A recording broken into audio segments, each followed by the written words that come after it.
Device খাতনাটা এটা আসলে খুবই খুবই সেফ।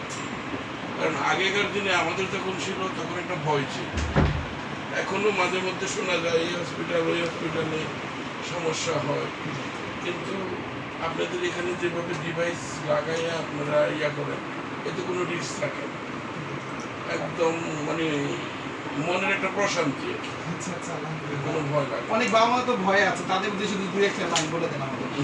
ইনশাআল্লাহ আমি আমার নাতিকে করাই গেলাম, এখন ভাতিজাকে করাই গেলাম। আচ্ছা আচ্ছা, তো গত মাসে করলাম আমার নাতিকে, এই মাসে ভাতিজাকে।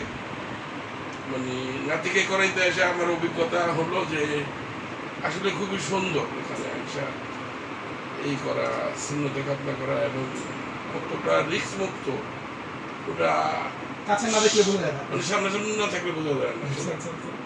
জি, আমরা শান্তর জন্য অনেক অনেক দোয়া করবো, এবং অঞ্চলে যে নাতিকে নিয়ে এসেছিল এর আগে, নাতির জন্য অনেক দোয়া থাকবে। ওরা যেখানেই থাক সুস্থ থাকুক, ভালো থাকুক, এবং লাইফে অনেক কিছু অ্যাটাচ করুক এবং অ্যাচিভ করুক, যাতে করে যেখানেই যাক বাবা মার নাম রোশন হয়, বাংলাদেশের নাম রোশন হয়, এবং আমরাও বলতে পারবো যে হ্যাঁ শান্ত এসেছিল আমাদের সেন্টারে।